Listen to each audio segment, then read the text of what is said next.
Hello and welcome back to Train Sim World 2. Today's video is a little bit different. I'm hopefully going to show you how this infamous mainline timetabled scenario can be achieved, and it's the beginning that's the main issue. It is of course the CRR Extra 3016 southbound coal, where we've got 3 SD40s. We're starting on a 1.5% grade and we weigh 4,772.3 tons, probably that 0.3 that does it. And it's a rough one. It's a rough one. But hopefully I'll get us, let's turn the cab light on. I'll get us moving and then you'll know how to do it yourself. We need to get all those on soon, the auxiliary systems, but first you'll have to pay attention to your brake setup. If you get this wrong, it doesn't work the best. We need this to freight. We can put this on to full service for now, and we'll put on the full application here. We'll change this to lead or dead, and it's the classic MU2A valve. We all know about that. Get all this up, get the handling, stickers onto forward, select to level 1 and give it a bit of power, and then we can hopefully just release all the brakes and be good to go. Now we may roll back a little bit if we're not careful.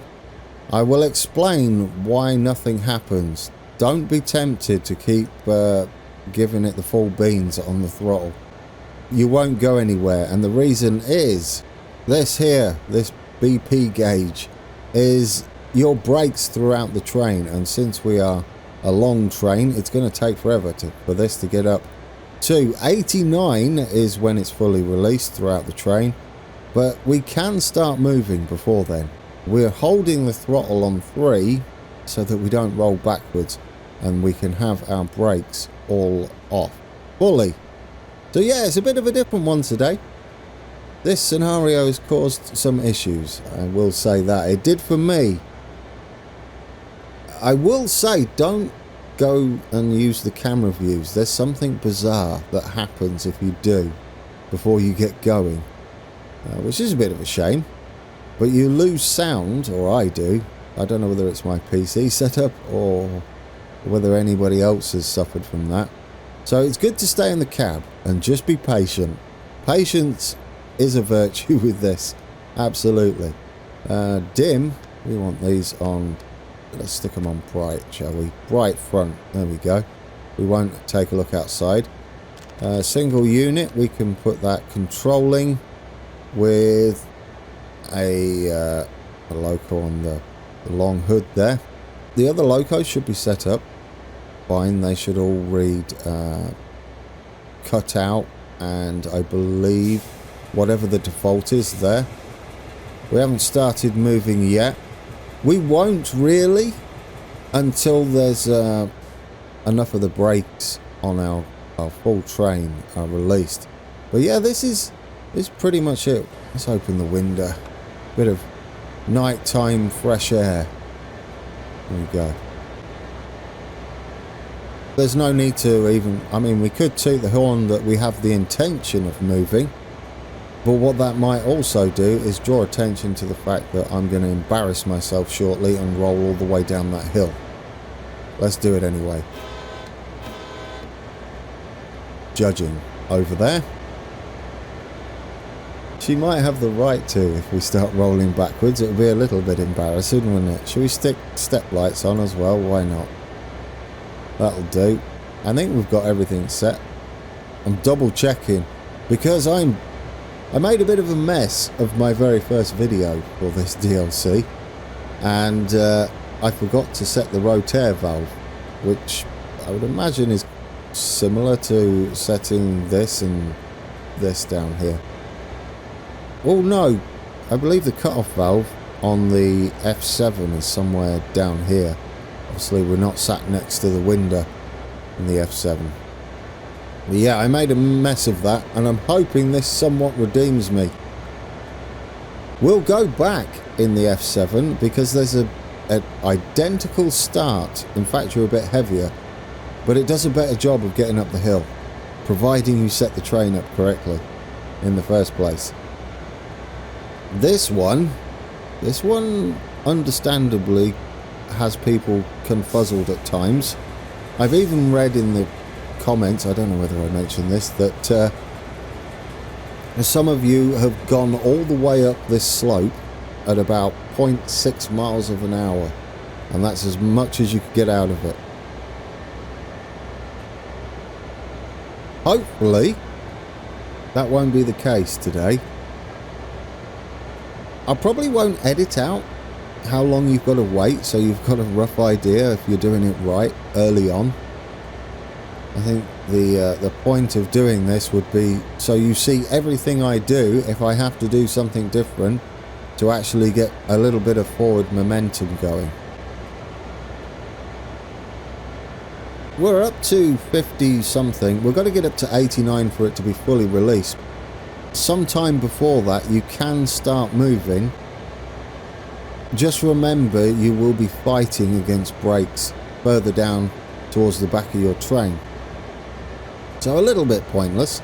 Holding the throttle like this will help you not roll backwards though.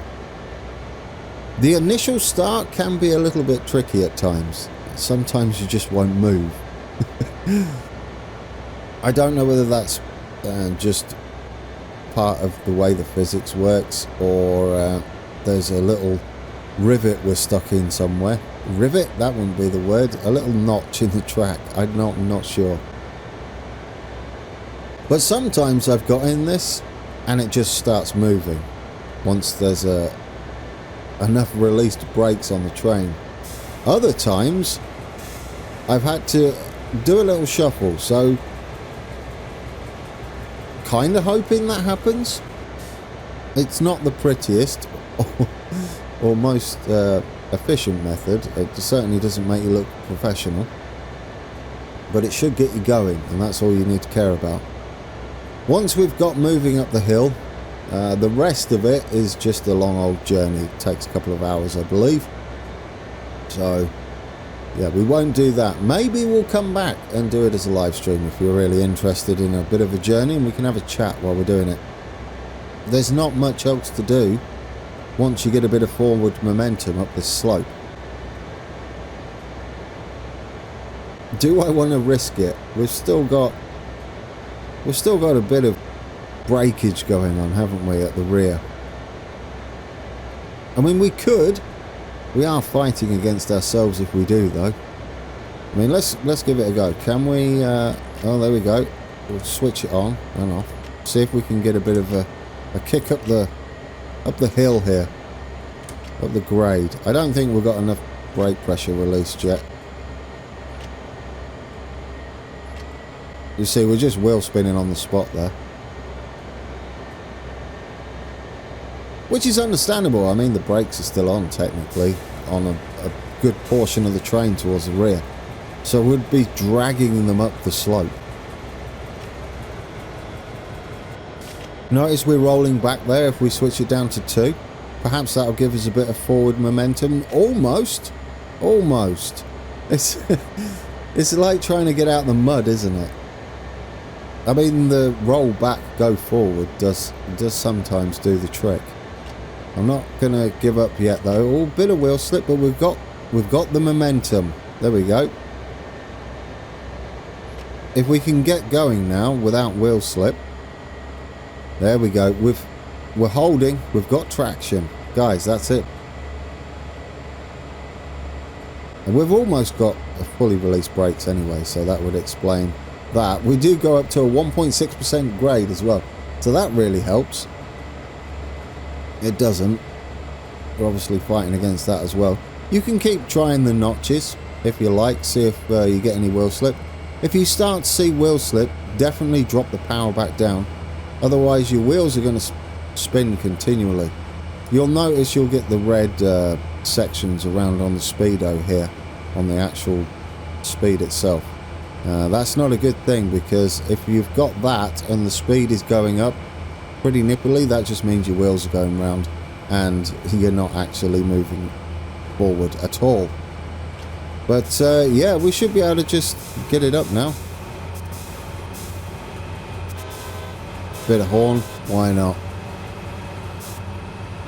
Yeah, we've got enough traction, enough momentum.